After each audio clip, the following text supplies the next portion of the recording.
Welcome to Houston Art Tribe. I am Kay Sarver, and I am here with Kamila Szczesna, correct? And we are in her marvelous studio home in Galveston, Texas. And so happy to be here. Thank you so much. I'm thrilled. Love that you came. Yeah, I feel honored. It's going to be fun because well, first of all, how long have you been here?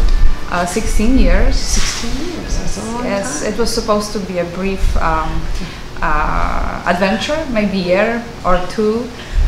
Yeah. It's been 16 years. I was going to say, join the club. I think a lot of us, I'm talking 40 years ago, I had that thought. But, what drew you to Galveston? Was it just the ocean, or did you feel?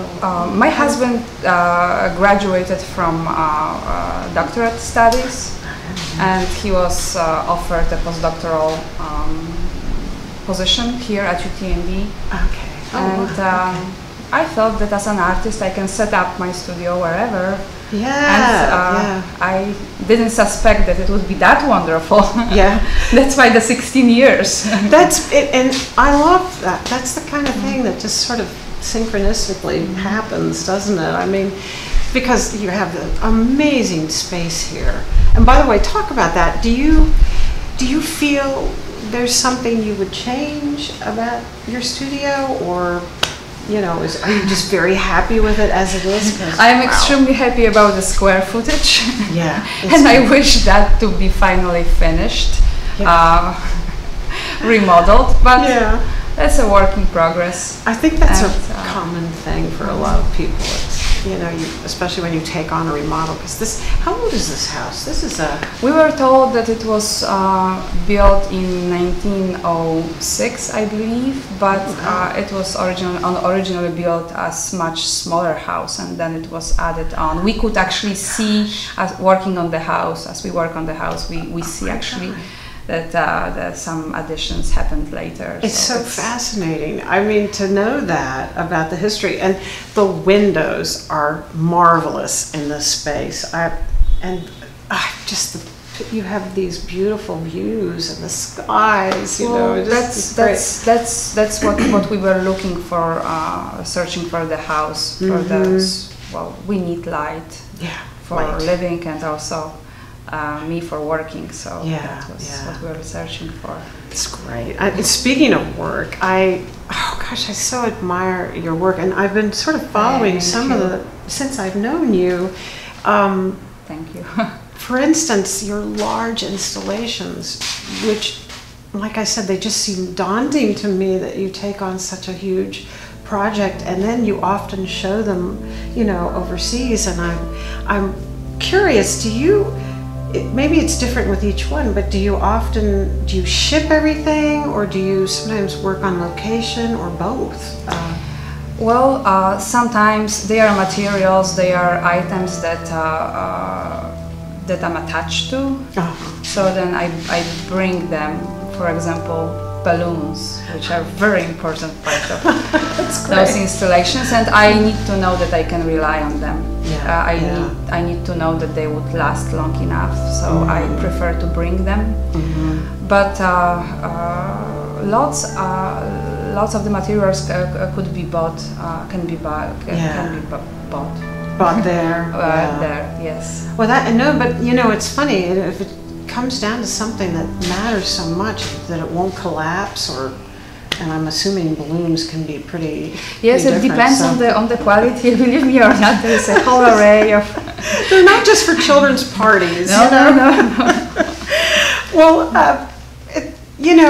one that stands out to me, and I guess it really didn't mean that you had to take a lot, but maybe you did, was that light project that you did. And talk about that a little bit. What was the thing behind that you? Yes.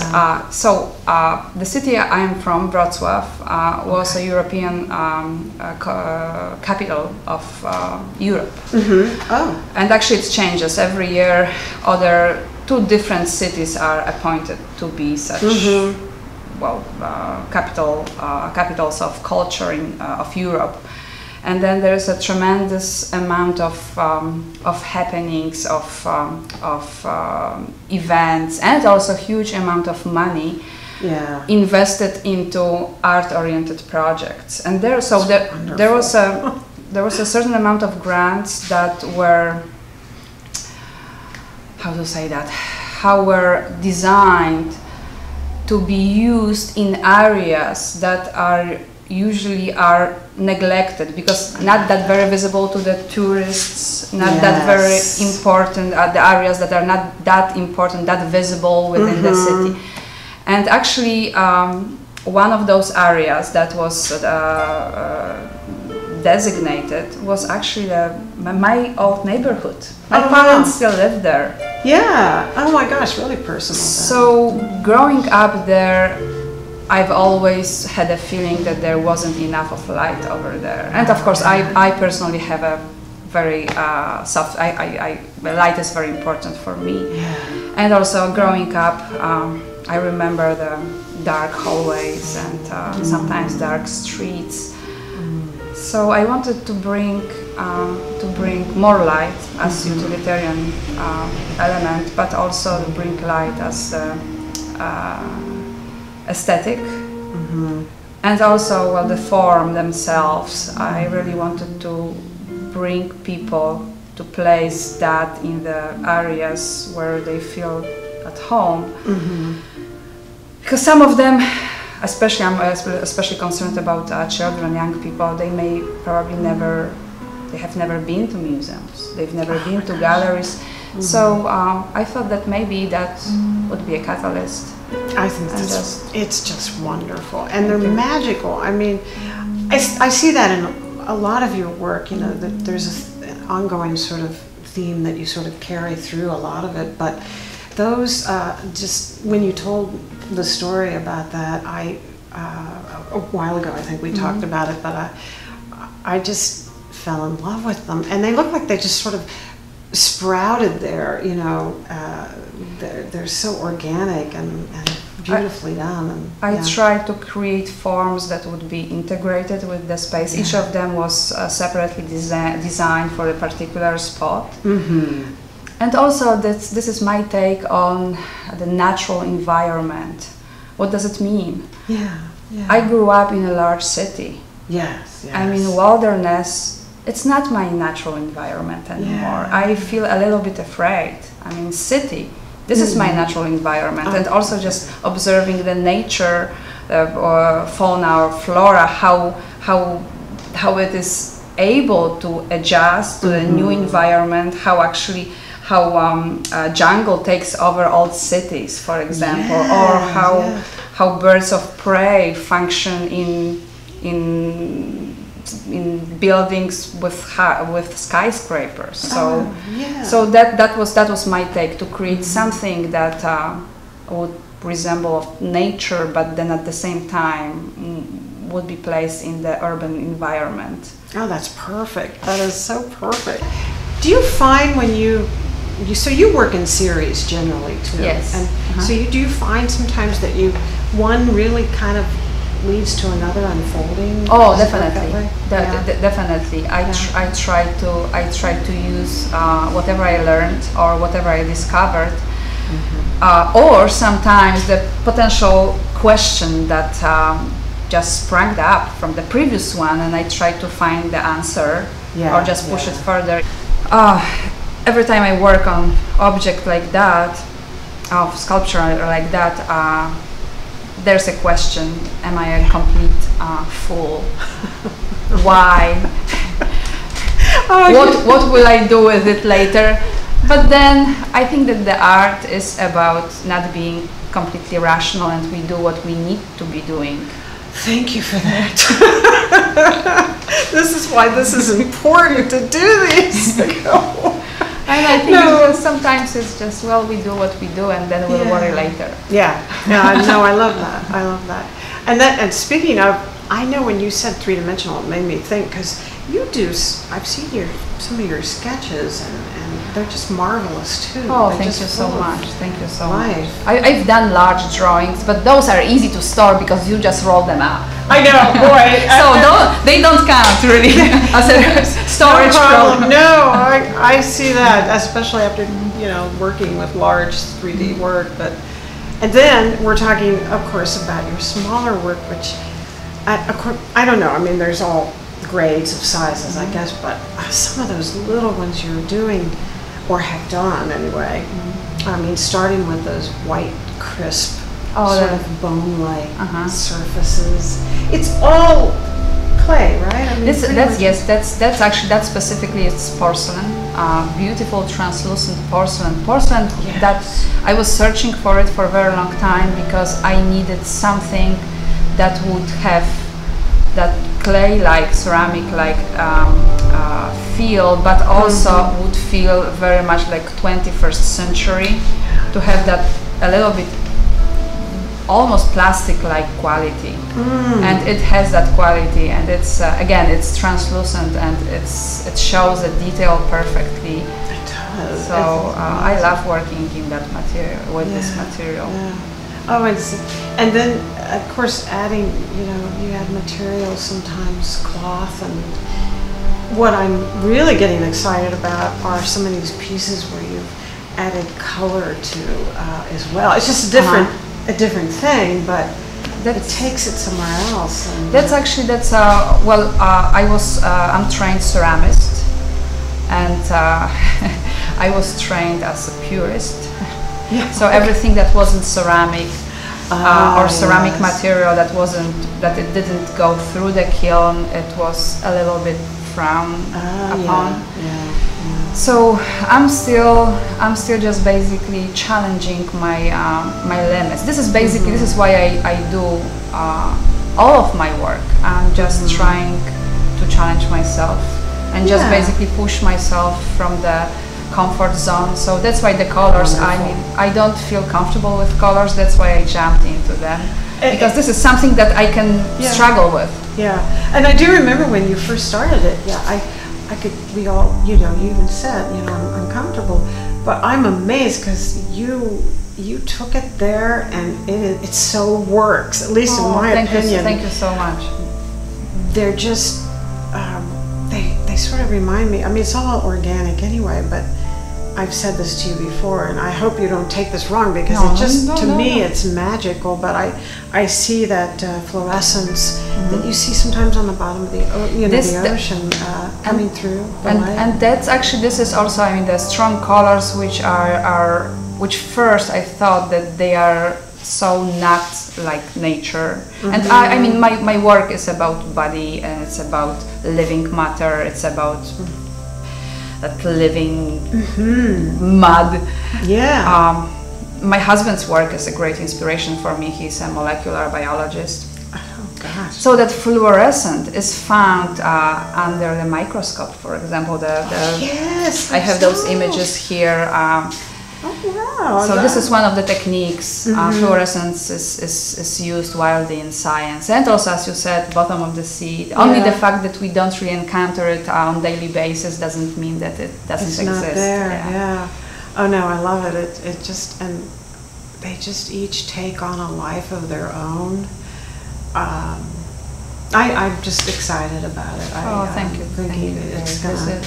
And it's fun to watch somebody, especially someone you've known for a little while, going through their phases of growth or whatever that means. I find it really, it keeps me engaged with what I'm doing. Because we need each other. I wouldn't be able to work without you. I wouldn't be able to work without artistic community. I mean, none of us can function in vacuum. We need dialogue. So true. Definitely. Don't try to go it alone. You need support. We all need some. If it's just voicing what you're doing. And we need uncomfortable questions about our work. Yes, we do. That's what I... And that's what I like about the critique group. Yeah, it kind of helps with that, I think. Basically, it's that constant dialogue. You push, the medium pushes back, and then you give up. The medium actually grants you something. So and actually this is the part that I love so much, because I can just get something. I can get the results that I've never imagined. Yeah, I can be surprised. Yeah. I mean, I have to say that this is what I'm looking for in working on my sculptures, on my pieces, on my drawings.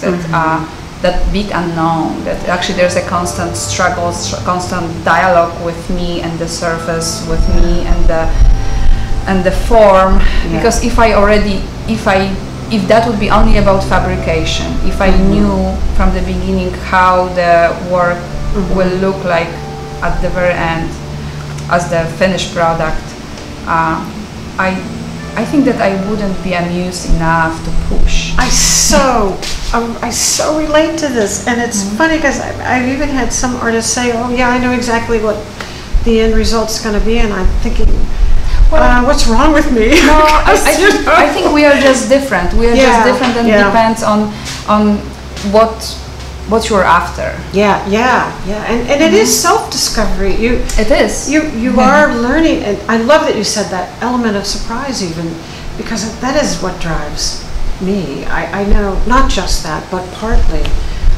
But also the control, because then you are the judge, and that you can erase that. And the challenge, yes, like you said, true. meeting the challenge and feeling good about that. And boy, it's like you kind of need that. Otherwise, you start feeling like you're not really meeting some need here that starts it in the first place. Well, but there's also a question: why do we do what we do?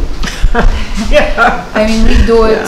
We do it not to clutter the world with objects that are so many of around, but we just, because we have something to say and we just cannot stay mute or silent. Yeah, that's why we do that.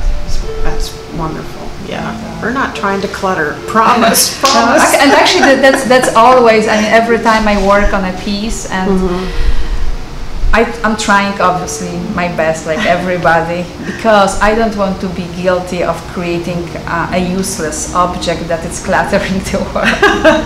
It has to be meaningful. No, and it is to you anyway. That first and foremost, But yeah, I guess we're meaning it to be for others. Yeah. If you show it at all, that gets to be an interesting subject right there. So, I love that. Okay, we're there. Do you have? Speaking of shows, and do you have something coming up you might want to? Actually, yes. On 25th of this month of August, we are having an opening at the Galveston Arts Center of a show curated by Dennis Nance. It's a show of 5 artists. The show is titled Visual Pathology, and each of the artists, worked closely with a pathologist from UTMB, and we also worked with a collection of vintage specimens at UTMB. There's a wonderful collection of those. So we all created work in response to that. And yes, this is what I've been working on for a while, and that's going to be. I'm looking so forward to that. That opened new doors to me. I mean, artistically.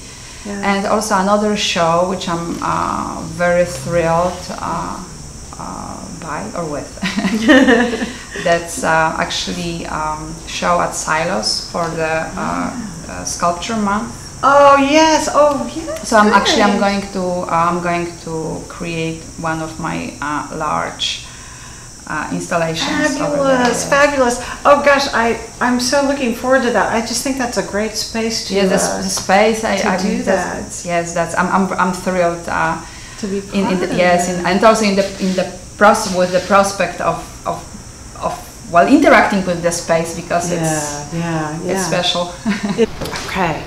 Well, I am so happy to have come here and talked with you, and love seeing where you work and hear some of your process. Oh, thank you, Kay. I'm thrilled that you came. Yeah, really, I'm excited about it, and I'm just happy to share this with others, the tribe, the Houston community, because really, you know, that's what this is about anyway, is Houston community seeing how enriched it is with artists and what that means and how much that influences everything around us, really. That's true. Yes. I have to say that I was pleasantly surprised discovering the Houston art scene, Houston art community in my wildest dream. Didn't expect dreams. it. I didn't expect that. I understand that I'm very fortunate being able to experience that. I know, and I tell you, I think this is a good place to be for an artist, in spite of some of the issues people are facing. You know, I just think it is, and it's a great community to be part of. It is very inviting, very supportive. It really is. I'm gonna say to the viewer, thank you for watching. Please do like, share, and subscribe. If you subscribe, there's a little red button, and then next to it there'll be a little gray bell.